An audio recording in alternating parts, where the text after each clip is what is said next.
Si Samir, bonjour. Bonjour, c'est Mohsin. Bienvenue au Millennial Podcast. Merci de me recevoir. Je suis très content de te recevoir et de pouvoir avoir cet entretien avec toi et cet échange avec toi. Euh, Le plaisir est partagé. donc, tu as vu mon trailer, hein, ma petite présentation et d'où m'est venue l'idée de te contacter. Je me suis rendu compte qu'il y avait en fait très peu de Marocains habitant en Asie, notamment en Asie du Sud-Est. Et comme je savais que tu étais là-bas, j'étais curieux de prendre contact avec toi et d'avoir ton retour d'expérience en fait sur ton installation en Asie du Sud-Est et sur ta vie là-bas. Ça m'a fait énormément plaisir d'abord d'avoir de tes nouvelles, que tu aies pensé à moi. Euh, Actuellement, c'est vrai, c'est que ici en Asie, il y a très très peu de Marocains. Par exemple, la première personne marocaine que j'ai rencontrée quand je suis arrivé là, ça m'a pris un an et demi pour rencontrer une personne marocaine. C'est un investisseur qui travaille ici, qui est marié à une Indonésienne, qui fait de l'investissement dans l'industrie minière. Mais par contre, très très peu de Marocains. Dans le domaine de la tech, j'en ai rencontré un Marocain français qui est un très bon ami à moi, qui a travaillé avec moi aussi. Mais sinon, dans les deux startups dans lesquelles j'ai travaillé, il y a eu trois Marocains en total. Quand je dis trois Marocains en total, c'est que même dans leur ville, ils rencontrent pas de Marocains. La Malaisie un peu mieux. Ah, C'est là un où il y peu a le plus. plus de Marocains comparé à l'Indonésie, Singapour, Thaïlande et autres. Mais ici en Indonésie, j'en connais trois ou quatre, et ça inclut les personnes qui travaillent à l'ambassade. Donc, Ouais, ok. Alors avant que tu nous donnes ton avis sur ce phénomène, est-ce que tu pourrais te présenter, Samir? bien sûr. Mon nom complet, c'est Samir Skif, marocain sierra-léonais parce que je suis aussi un mix. Il faut se dire que j'ai commencé ma carrière au Maroc. J'ai travaillé au tout départ dans des call centers parce que j'étais en même temps en train de faire mes études. Ensuite, j'ai commencé à travailler chez Dell Corporation. C'est là d'ailleurs où l'on s'est rencontrés, où tu étais dans un poste de management à l'époque. Mhm. Euh, j'ai gravi un peu les échelons chez Dell en devenant formateur technique, puis je suis passé à team leader d'équipe tech, puis à sales manager. Ensuite, j'ai bougé vers McDonald's Group au Maroc en tant que Learning Development Manager, puis Learning Development Director, où je m'occupais de la formation RH et du développement humain et développement opérationnel sur ton training. Juste après, en quittant McDonald's, j'ai eu des opportunités au Maroc, mais en même temps, il y a eu une opportunité en Asie. J'ai préféré partir en Asie. Donc, au départ, c'était pour travailler chez Lazada, une start-up Mhm. qui était déjà, au fait, comment on appelle ça, unicorn. Donc, en langage start-up, une unicorn, c'est une start-up qui a une valuation de plus d'1 milliard de dollars, qui opère Wow. dans toute l'Asie du Sud-Est Ok. en tant que marketplace. Juste après avoir rejoint Lazada, il y a eu un investissement d'Alibaba. Donc Lazada est devenu appartenu à Alibaba à un certain moment, j'ai quitté parce que le challenge n'était plus aussi intéressant Mhm. et j'avais une décision de revenir au Maroc. Mais j'ai été recontacté par une autre startup qui opère ici et qui non plus, qui n'est pas moins forte que Lazada, puisque aussi appartient à JD.com, qui est le principal compétiteur d'Alibaba en Chine, comme tu connais, qui est le troisième e-commerce au monde, et m'ont contacté pour un poste de responsable de marketplace chez eux pour créer leur nouvelle marketplace parce que c'était de online retailer en même temps. Quelques temps après, j'ai été promu en tant que directeur de leur marketplace cross-border et de leur social commerce business. Voilà un peu le Magnifique, parcours. magnifique. Je te félicite pour ce parcours, Samir. Actuellement, en quoi consiste ton métier au quotidien? Au quotidien, mon métier, c'est d'abord gérer la marketplace de A à Z. Mhm. Puisqu'on est une start-up, tu peux imaginer qu'on est surtout au mode construction. Mhm. Donc, entre travailler sur tous les projets long terme de cette marketplace, qui sont par exemple développer la partie tech, ou comme tu sais, les marketplaces, c'est surtout de la technologie pour connecter des clients et des sellers. Donc, gérer les roadmaps tech, gérer aussi le développement opérationnel, les contrats, les relations avec les 3PL, les sociétés de logistique, Mhm. et en même temps gérer l'acquisition des marchands. Donc, j'ai des équipes pour faire l'acquisition des marchands et des équipes commerciales qui essaient de faire du marketing des produits des marchands, qui gèrent les marchands et qui essaient d'exposer leurs produits aux clients. Euh, une dernière partie, qui est la partie aussi opération, c'est de permettre aux marchands d'opérer d'une façon optimale pour créer une bonne expérience client. En gros, c'est une société à l'intérieur d'une autre société où je gère toutes les parties, qu'elles soient opérationnelles, commerciales, stratégiques, techniques ou financières. Et donc, votre principal enjeu, c'est de pouvoir mettre à la disposition des vendeurs et des acheteurs une plateforme performante. Euh, est-ce que tu peux nous décrire un petit peu les services qui sont offerts sur votre plateforme? D'accord. D'abord, en matière oui, pour répondre à la première question, c'est justement notre mission, c'est d'offrir une plateforme aux marchands et aux clients, aux marchands et aux acheteurs, en fait, justement pour opérer, parce que les deux sont des clients pour nous. Et vu qu'on a en fait une philosophie d'offrir que de l'original sur notre plateforme, ça veut dire que c'est ça la différenciation qu'on a sur notre marketplace. Donc, offrir aux acheteurs une plateforme où ils trouvent des produits, on dit worryless purchase, c'est-à-dire qu'ils ne doivent pas se soucier, ça va être original, ça va être euh, bon, t'es très, très tech. Ce que tu vois, c'est ce que tu reçois. Ok. Et au niveau des marchands, on leur offre une plateforme où ils auront des clients d'un certain niveau parce que notre plateforme aussi target une clientèle qui offre un plus grand basket size ou un plus grand panier d'achat. Euh, En matière de services, bien sûr, les services, c'est des services qu'on offre surtout aux marchands parce que la marketplace. Donc, d'abord, on leur offre une plateforme où ils peuvent exposer leurs produits, à l'image de ce que fait Jumia et toutes les marketplaces. Donc, ils peuvent exposer leurs produits, manager leur store, faire du marketing depuis leur store et exposer leurs produits. Cette plateforme permet aussi le chat, qui est très, très puissant ici en Indonésie et en Asie, ce qui est un peu différent du client européen. Les Mhm. clients asiates, ils préfèrent et aiment discuter avec leurs marchands. Ils n'aiment pas à l'image, ils ne sont pas vraiment dans la philosophie Amazon où ils trouvent un produit, ils vont lire les reviews et acheter. Non, ils doivent parler aux marchands. Donc, on crée une plateforme qui offre plusieurs services sociaux. Le chat, on offre aussi des feeds qui ressemblent un peu aux feeds Instagram, des stories, des live sessions, c'est-à-dire que les sellers peuvent faire du live sur la plateforme à l'image d'Instagram. On offre aussi des outils marketing, comme les sellers qui peuvent payer un peu sur la plateforme sans avoir à discuter avec nous. Ils payent et ils auront leurs produits qui seront en mode publicitaire. Ça veut dire qu'un client cherche, le produit apparaîtra en haut, ou ils achètent des bannières aussi. Donc, tout ça, c'est des solutions technologiques qu'on apporte qui sont au service du marchand. Et aussi, on offre surtout le paiement. Comme tu Mhm. peux imaginer, Mhm. les solutions de paiement sont très importantes. Sinon, je serais en train de vendre depuis Instagram et je serais très content. Mhm. Mais là, on offre ce qu'on appelle le cash on delivery, où les premiers clients qui adoptent veulent payer qu'après avoir reçu le produit. On offre toutes les méthodes de paiement possibles en Indonésie et tout ce qui est wallet, portefeuille électronique et aussi les solutions logistiques. L'intégration avec tous les services logistiques. Donc, on peut offrir du logistique pour grands produits, Mhm. du logistique, et tout ça, c'est de la connexion.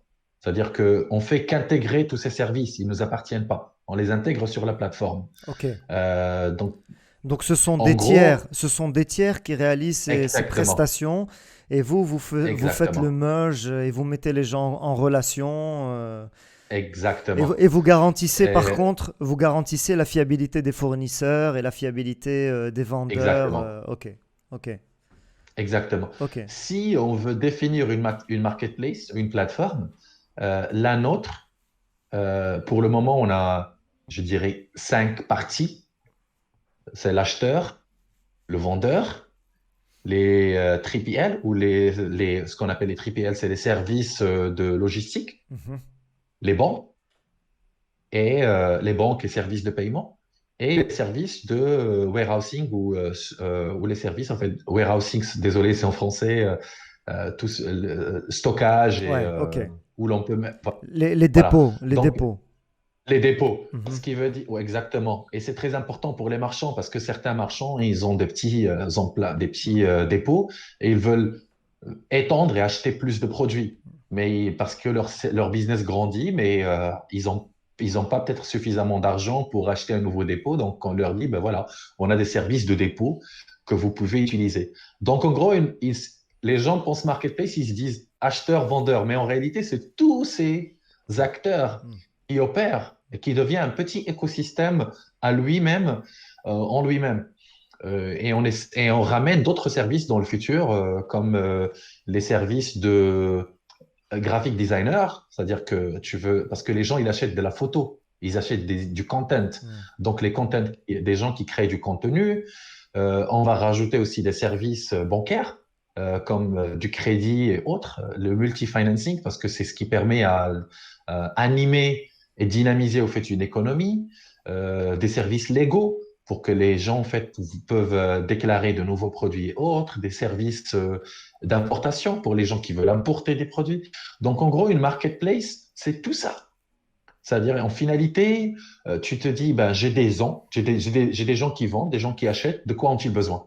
Tout ce dont ils ont besoin, on va créer de l'intégration de systèmes pour intégrer tout ça. Et en finalité, nous, on se fait de l'argent, à vrai dire, pas dans la transaction, mais dans les services qu'achètent les marchands. Ok, Si tu ok. regardes un peu Taobao, qui est la plus grande marketplace du monde, Mhm. le marchand, il vend ses 0% de commission. On se fait pas, ils se font pas d'argent depuis l'acheteur, ni de l'argent depuis le vendeur dans la transaction. Par contre, un acheteur peut acheter des services à l'image de l'Amazon Prime, où tu te dis, bah voilà, j'achète un service pour avoir toujours du free delivery, de la livraison gratuite. Mhm. Donc, un client, il s'abonne et il a les livraisons gratuites tout le temps. Et les, comment on l'appelle, les marchands, ben, ils achètent des services, comme les services d'exposition pour exposer leurs produits en avant, parce qu'il y a de la compétition entre eux, des services de content, des services de logistique et autres. Et quand ils achètent ce genre de services, c'est là où l'on se fait des commissions. Intéressant. Ok, super. Et donc, cette société, dans une précédente discussion, tu me disais, elle comptait près de 2000 personnes, c'est ça? Vous êtes 2000 personnes? Parce que Exactement. des fois, quand on entend start-up, on pense que c'est 10 personnes ou 15 personnes dans un, dans un sous-sol ou dans un garage. Mais là, vous êtes 2000, hein, c'est ça? Exactement. Ok. Alors, justement, le concept de startup, euh, moi, je dis, bah, Uber est toujours une start-up, comme tu le sais. Ils se nomment start-up et ils valent maintenant presque 100 milliards de dollars. Bon, 50 milliards de dollars et ils étaient au fait vraiment en train de revoir la valuation pour passer à 100 milliards. Bah, une start-up à 50 milliards de dollars, c'est énorme. Mm. Mais il faut se dire que c'est aussi des boîtes qui ne se font pas encore de profit. Ok. Ils font énormément de revenus, mais ils ne sont pas profitables. Mais les forecasts économiques des investisseurs démontrent que c'est une boîte, le jour où elle fera des profits, ça va être énorme. À l'image de Facebook, quand elle était start-up, ben, elle comptait énormément en fait de plus de 80 milliards de dollars et zéro revenu. Dans le revenu, il était au fait négatif. Mais maintenant, Facebook est une des boîtes les plus profitables. Mm. Voilà, donc tant qu'on n'est pas profitable et qu'on est toujours en mode développement, on est toujours en mode compétition et on peut changer et varier et changer de business model ou améliorer le business model, on se nomme startup parce qu'on est encore très flexible. Ok. Ok, Voilà. super. Peux-tu, Samir, nous parler un petit peu de ta vie en Indonésie? Tu es dans quelle ville? Je suis à Jakarta. Ok. Jakarta, c'est la capitale d'Indonésie. Je pense que la majorité des gens qui parlent d'Indonésie, surtout au Maroc, ils parlent de Bali. Oui. C'est à 2 heures de vol, Ah, donc ça fait un peu comme si tu étais à Casa, tu pars à Marrakech. Mais sinon, je vis à Jakarta et c'est là où tout se passe. et donc ce Euh, choix, il était lié au boulot, hein, c'est ça, c'est pas une préférence par rapport à exactement. cette ville, ok? Mhm. Le choix est lié au boulot parce que j'habite J'habite directement en face de mon boulot. J'arrive à le voir au fait de ma vitre là. Et ça aide beaucoup au fait parce que l'Indonésie c'est connu comme étant un pays qui a des problèmes d'embouteillage énormes. Mm. Ça veut dire que ce que vous voyez à Casablanca, quand je reviens à Casa, moi quand je fais je sais pas, quand je fais de d'Arboisa à Bornossi, je me dis, il n'y a pas vraiment de trafic, même à 18 heures, comparé à ce que je vois ici quand il n'y a pas de trafic. En- Ma première expérience, je suis parti à la warehouse de Lazada. Le premier jour, ils me disent, tu dois partir à la warehouse pour faire un training. J'ai passé 4 heures pour faire 10 kilomètres. Waouh. Donc, tu peux faire la comparaison, 4 heures pour faire 10 kilomètres. Euh, le sentiment, en fait, c'était je veux rentrer chez moi au Maroc parce que c'était horrible. Mais après, les expats ici, les Français, les Anglais, mais Allemands, ils m'ont tous fait expliquer, écoute, il faut savoir gérer le trafic, il faut savoir gérer au fait comment tu te déplaces parce que si tu te dis j'ai un rendez-vous à 9 heures, même si tu sais que ça va te prendre 1 heure ou 2 heures, essaie de partir plus tôt parce qu'il vaudrait mieux que tu te passes là-bas et tu prennes ton laptop et que tu travailles près d'un café plutôt que de partir en période de bouchon et de rester bloqué dans une voiture pendant 2, 3 heures. Essaie Et, d'habiter près de ton boulot, etc., etc. et du coup, tu te déplaces en moto ou en voiture? Principalement en moto. En moto, Alors, ok. ça aussi, il faut se dire que c'est très intéressant. C'est quelque chose qui n'existe pas en Europe et au Maroc, par exemple. C'est que la plus grande start-up en Indonésie, c'est une start-up qui fait, à l'image de Uber, du hail riding, mais avec des motos. Ok, On appelle ça Gojek. ok. Ce qui veut dire que si un jour tu viens en Indonésie, tu remarqueras que la première des choses que tu trouves à l'aéroport, c'est des applications Gojek et Grab, qui sont deux compétiteurs. Et dans cette application, c'est simple, tu bookes une moto, la moto vient chez toi, tu hoppes sur la moto, tu mets un casque, oublie le principe d'être en chemise blanche et autres, ça marche pas vraiment ici. Et t'es sur une moto, tu as toute la pollution qui vient sur toi, mais à la rigueur, tu te déplaces rapidement. Exemple, quand j'étais parti à la warehouse, tout le monde m'a dit, mais pourquoi t'as pas pris une moto? Pourquoi t'as pris un taxi? Ah ouais, ok. Ok, super. Est-ce que tu peux nous parler un petit peu des similitudes culturelles entre nos deux pays et les différences? Alors, similitude culturelle, c'est surtout le fait que c'est pas un pays musulman, mais Mhm, à majorité islamique. Comme c'est le pays où il y a la plus grande densité de musulmanes.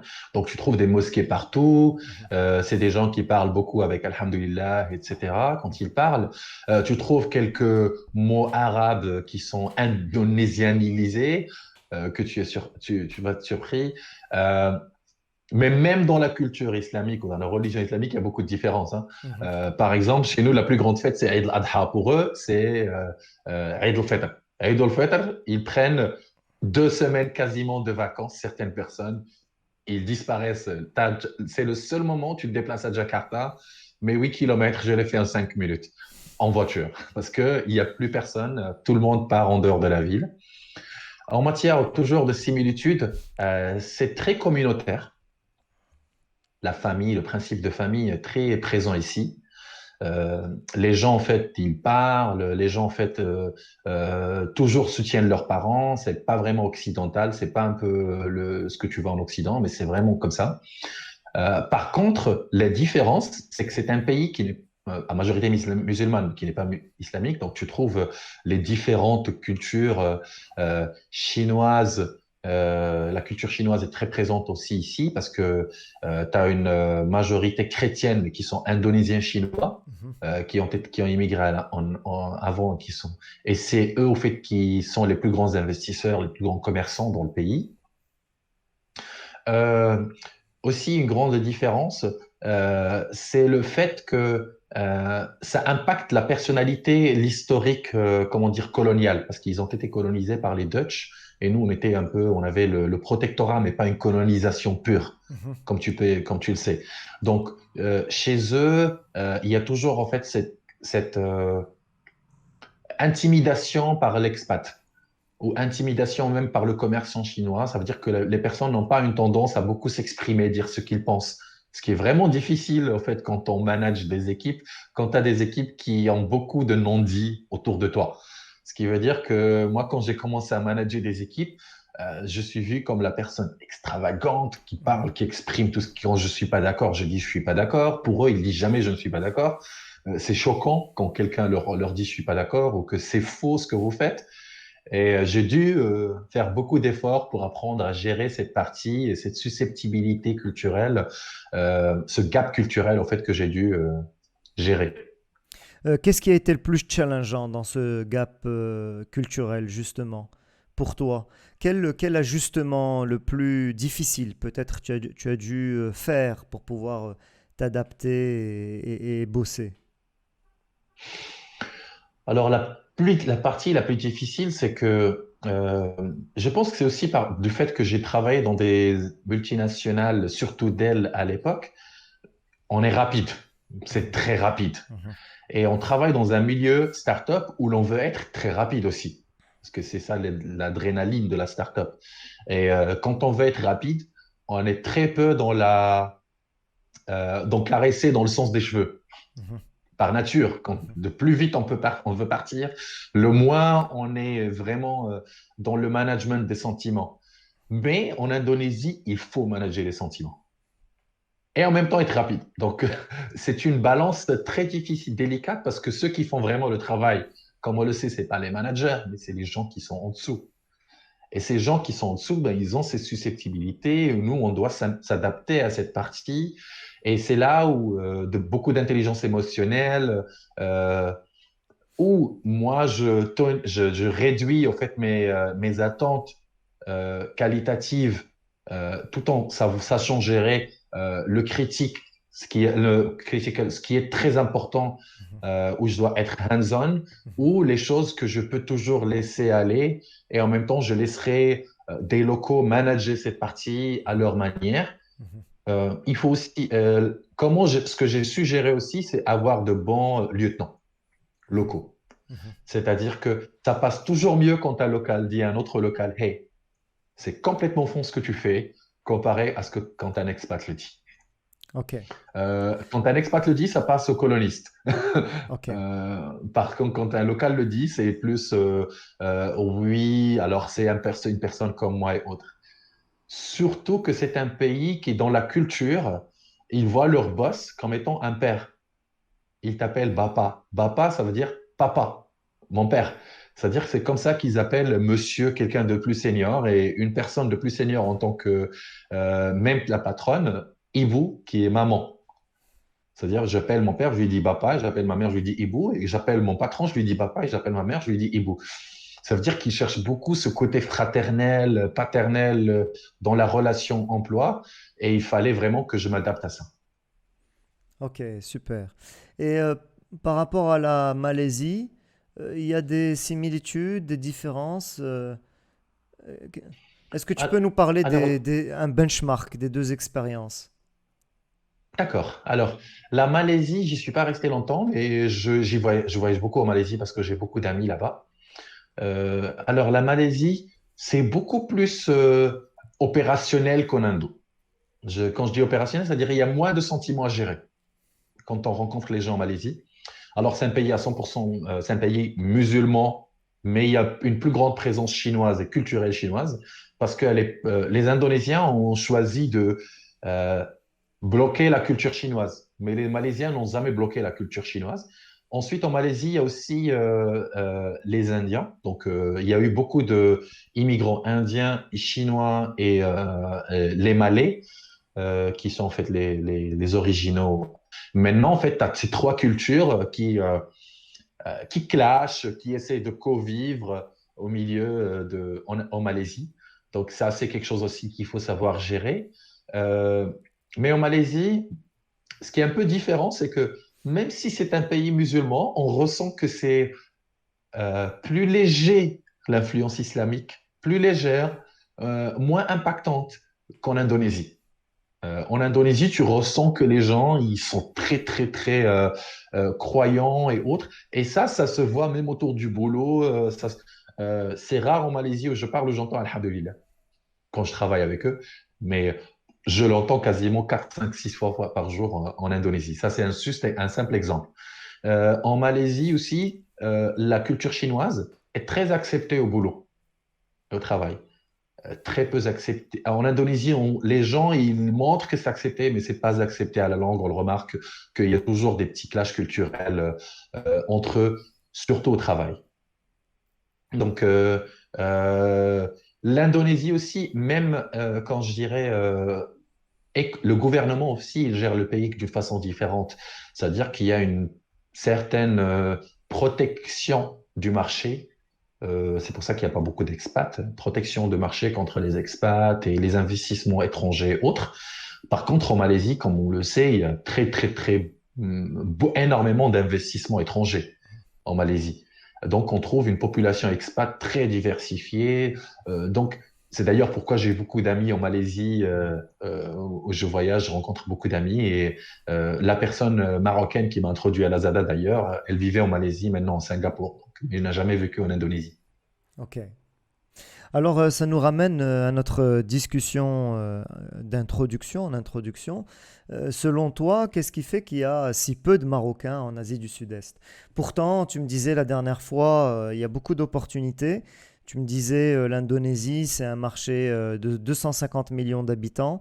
Les Malaisiens sont combien? Alors, en Malaisie, je pense que c'est dans les 30 millions. C'est un peu comme le Maroc. C'est un très Ok, petit pays. ok. Donc, c'est pas à la hauteur de l'Indonésie. Et donc, Non, c'est pas la tour de l'Indonésie. du coup, ce marché avec autant d'habitants, en pleine expansion, qui favorise plutôt la start-up, qu'est-ce qui fait qu'il n'attire pas de Marocains? Alors, euh, je pense que les Marocains, en fait, au niveau de l'éducation qu'on a d'ailleurs, c'est une éducation qu'on connaît aussi, qui est il faut être dans une société établie, il faut choisir une carrière où il n'y a pas trop de risques, le moins de risques possible pour le plus grand bénéfice. J'aime bien être établi dans une boîte où j'ai la sécurité sociale et tout ça, et je suis bien protégé. Et ça, l'Europe le donne. Parce que l'Europe, l'Occident l'offre parce que, ben, tout d'abord, on a beaucoup d'ingénieurs au Maroc. Voilà, on a beaucoup d'ingénieurs aussi, des écoles d'ingénieurs et autres. Et ces ingénieurs, ils trouvent, et c'est ce dont l'Europe a besoin. Ils ont besoin d'ingénieurs pour plusieurs entreprises et c'est plus attirant. Le mode de vie est très attirant aussi pour les Marocains. C'est un mode de vie occidental, c'est ce qu'on voit à la télé, c'est très influent. D'abord, l'Asie, quand on parle d'Asie, les gens pensent à la Chine, pensent au Japon. Mhm, C'est ce que les gens au Maroc pensent. mhm, Euh, c'est, un- et c'est un environnement, comme tu l'as dit, start-up. C'est très rare où tu trouves, en fait, les expatriates qui viennent ici pour travailler dans des boîtes établies, ben, ils étaient déjà en train de travailler dans cette boîte dans un autre pays. À l'image de Nestlé, Unilever, des géants, en fait, qui sont dans d'autres pays, qui expatrient des personnes pour venir travailler. C'est-à-dire que c'est la boîte qui doit envoyer pour venir travailler en Indonésie, un peu à l'image d'un ambassade mhm, ou d'un consul. mhm. Et les startups, euh, je pense qu'on n'est pas vraiment orienté startup ou entrepreneuriat au fait au Maroc en matière d'éducation. Je vois, il y a beaucoup d'entrepreneurs qui sont euh, qui ont étudié d'eux-mêmes l'entrepreneuriat, qui ont travaillé eux-mêmes, qui ont eux-mêmes des ambitions d'entrepreneuriat. Et euh, même si je suis un employé, comme je t'ai dit, je travaille comme étant un entrepreneur dans cette boîte. J'ai des shares, je limite moi-même, je choisis au fait de ne pas demander une augmentation de salaire parce que je pense au PNL de la boîte. Et euh, je, quand je recrute et j'offre des shares aux gens parce que je sais que c'est des gens qui sont des potentiels pour la société. J'explore des nouvelles opportunités de business. Il faut vraiment avoir cet esprit aventure euh, et prise de risque pour venir travailler en Asie du Sud-Est, en Southeast Asia, parce que c'est aussi, comme je t'ai dit, un environnement qui n'est pas vraiment orienté expat, ce qui veut dire qu'un contrat expatriat, ben, Si le patron décide demain de couper un contrat, il le coupe. Hein. Tu n'as pas d'indemnité ni rien. Et ça va un peu à l'encontre de la façon dont on voit le travail au Maroc. Donc, c'est un peu challenging et c'est un peu euh, aller à l'encontre de ce qui est perçu comme étant un bon emploi. À part pour moi, c'est le côté apprentissage, le côté challenge, les choses que j'ai appris en Indonésie en l'espace d'un an.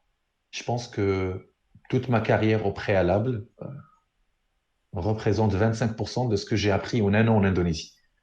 Parce que j'ai eu à toucher toutes les sphères et tous les aspects que font d'une entreprise une entreprise. Ouais, relations investisseurs, relations avec des services externes, relations avec des banques, gestion de la partie financière, gestion de ce qu'on appelle l'expérience client, gestion de l'expérience seller, gestion de la partie commerciale, opération. Il faut vraiment être un jack of all trades, comme on dit, quelqu'un qui touche à tout et qui a envie de toucher à tout pour pouvoir venir et travailler en Asie. J'aime bien ce côté business que tu décris, euh, cette, euh, cette façon de voir les choses, de se sentir partie prenante de l'entreprise et d'avoir ce côté business, ce côté développement du business. Est-ce que c'est quelque chose qui est généralisé au sein de votre entreprise ou bien ça touche une catégorie de managers? Comment tu le vois, cet aspect-là? Alors, c'est un aspect que d'abord, oui, c'est clair, tout le management dans une startup a cette approche, a cette mentalité que c'est ma société. Donc ce que tu dis, C'est pour ça. ce que tu dis, c'est, si je comprends bien, c'est lié au fait que ce soit une start-up, c'est ça? C'est plutôt la culture de la start-up qui donne cet instinct au développement du business? Oui. Alors, ce que je disais, c'est justement, c'est une culture startup, c'est-à-dire que euh, surtout généralement les CEO et les investisseurs, quand ils choisissent le management d'une startup, ils veulent des gens qui considèrent la société comme la leur. À vrai dire, chaque directeur au C-level est en réalité un CEO qui voit sa partie de business comme étant fondamentale qu'il doit développer. Je n'attends pas que mon boss m'envoie un email pour me dire Samir, j'attends de toi que tu développes cette partie. C'est moi qui, dans mon meeting avec lui, je vais lui dire, ben, moi, cette opportunité, il faut voir comment on va saisir cette opportunité. Attends, on investit trop sur cette partie. Pourquoi ne pas changer un peu l'investissement de l'autre côté et autres. C'est vraiment la culture. Il faut avoir cette approche où c'est mon business quand on travaille dans une startup. Si on n'est pas dans ce mindset, alors on est vraiment dans le mauvais environnement. Surtout quand on est dans un poste de management, ce n'est pas vraiment l'environnement dans lequel on est fait. Si on se sent, je suis un employé, je suis là pour faire mes 9 heures, 18 heures et je termine, je ne pense pas que c'est le bon mindset ou le bon état d'esprit avec lequel il faut approcher le travail dans une startup. Et je pense que tu sais, parce que je vois et je te suivais toujours sur Internet et je sais que tu étais beaucoup en relation avec beaucoup de startups. Il n'y a pas moyen de travailler dans une startup avec un mindset euh, 9h, 18h. Je travaille, je fais mes 8 heures de travail, je rentre chez moi, ou j'ai que cette mission à faire, je l'accomplis et j'ai terminé. Ça n'existe pas en mode startup. Ok. Et effectivement, la majorité des entrepreneurs évoquent toujours les premières années où ce sont les années les plus difficiles qui demandent le plus de... C'est à l'image, tu sais, d'une fusée. L'énergie que dégage la fusée au décollage n'a rien à voir avec celle une fois qu'elle a atteint une certaine hauteur, une certaine vitesse. Ce n'est pas la même, tu n'as pas besoin de la même énergie. Et la start-up, la phase start-up, c'est un peu comme cette phase de décollage d'une fusée qui a besoin énormément d'énergie, énormément de push, énormément de travail pour pouvoir la mettre en orbite. Donc c'est plutôt ça le mindset. Ah, très très bonne analogie, j'adore. Je vais d'ailleurs commencer à l'utiliser. Merci d'avoir partagé. Euh, c'est vraiment ça, où tous les systèmes doivent être le maximum opérants et doivent aller au-delà même de leur capacité. D'ailleurs, comme on sait, comme tu l'as dit, une fusée, quand elle pousse, après, elle lâche. tout ce qui était derrière parce que Mm, c'est que c'est déjà usé. mm. Et justement, puisque ton podcast, c'est un podcast millénial, moi, le conseil que je donne à tous les jeunes, vraiment de travailler dans un mindset startup parce que même quand on travaille dans une société établie, si on est dans un poste de business development, où on veut approcher notre poste comme étant un business development, c'est le business development peut être partout, hein, peut-être en RH, peut-être si on l'approche avec cet état d'esprit de ça m'appartient, je dois pousser toute l'énergie faire tout le nécessaire et tout mon possible pour que ça marche. Et quand je dis tout mon possible, des fois, les longues heures de travail, sur longues soirées de travail, travailler les week-ends, être toujours présent, y penser tout le temps, euh, c'est vraiment un investissement qui paye dans le futur. Parce que s'il ne paye pas dans cette boîte elle-même, le bagage acquis euh, te permettra de mettre en place ta propre boîte à coup sûr dans le futur ou aller être fondateur dans une autre boîte, partie de fondateur dans une autre startup. Euh, c'est vraiment quelque chose quand on y touche et quand on y goûte, on peut plus revenir en arrière et aller dans un environnement où on est vraiment dans une box, dans une boîte où voilà, ma limite c'est ici et ici et voilà mon scope de travail, je le fais, je termine et voilà, je veux plus toucher à autre chose. Magnifique, j'aime bien ce point de vue. Te concernant, comment tu vois ton futur? Comment tu te projettes à l'avenir dans 5 ans, dans 10 ans? Tu penses toujours rester en Indonésie ou peut-être t'essayer dans un autre pays? Quelles sont tes perspectives? Alors, en matière de perspective, pour le moment, je suis à JDID et j'ai décidé au fait de rester dans cette aventure pour le moment parce que d'abord, je considère que mission non accomplie, c'est-à-dire, voilà, Pas je encore pense qu'on a, terminé, c'est ça? ouais, Mhm. voilà, ouais, Ok. je suis très très loin d'avoir terminé ma mission et pour dire vrai, je sais pas comment l'expliquer, mais tu as l'impression que tout ce qu'on t'a payé, pour le moment, tu l'as pas encore payé, tu n'as pas encore donné la contrepartie. Parce que la boîte ne fait pas encore d'argent, la boîte est toujours en train d'investir, la boîte est toujours en train de grandir et tu te dis, ben, moi aussi, je suis fait partie de cet investissement. Mon salaire, qu'il donne tous ces départements que j'ai créés. Donc, il y a encore un attachement maintenant à cette mission que je dois accomplir. Et après, je suis vraiment en train de songer. C'est clair que je veux explorer l'Asie. Je veux vraiment partir en Chine, travailler un peu en Chine, voir un peu comment ça se passe. D'ailleurs, je suis en train d'apprendre le mandarin pour le moment, justement, pour pouvoir voir comment ça se passe en Chine. Mais dans les 10 ans à venir, je me projette que je serai sûrement soit toujours à JDID, mais en tant que founder, parce que bon, on a des parties dans la boîte, ou dans une autre startup en tant que founder, parce que c'est l'environnement que j'apprécie le plus. Mhm. Et peut-être au-delà de ça, je devrais devenir plus dans le consultant et support et aide aux startups pour qu'elles évoluent, pour aider des startups à grandir. Et voilà, c'est un peu comment je visionne, je vois le futur. Comme on dit, le futur peut changer à n'importe quel moment. Mhm. Mhm. Les plans peuvent changer, Mhm. mais pour le moment, c'est ce que je projette. Ok, super. Est-ce que tu as des ressources que tu peux partager avec nous? Je ne sais pas, un documentaire ou un livre ou un quelconque document, si pour ceux qui veulent aller plus loin sur soit le monde de la start-up, soit le monde de l'entrepreneuriat, est-ce que tu as un document référence ou un documentaire que tu as vu récemment et qui t'a marqué, que tu aimerais partager avec nous? Alors, alors je suis quelqu'un en fait qui écoute beaucoup d'audiobooks. Alors, pour les gens qui n'arrivent pas à lire, les audiobooks, il n'y a pas mieux. Tu peux faire ta marche, écouter un audiobook, tu peux être assis, l'écouter. Ça, c'est très pratique. Être dans un taxi en train d'écouter un audiobook. Euh, alors, il y en a un que j'ai eu plusieurs fois, c'est The Lean Startup. Mhm. The Lean Startup, ça parle, je pense que tu connaissais, ça Euh, parle quelque part de comment je connais le titre, mais je ne l'ai jamais lu, mais je sais que c'est un livre référence. c'est un livre très référence Mhm. qui parle un peu des mindsets des startups. D'ailleurs, comme on dit, une startup, c'est toujours des virages, hein, comme on appelle ça. Euh, on fait des virages de 180 degrés à un certain moment.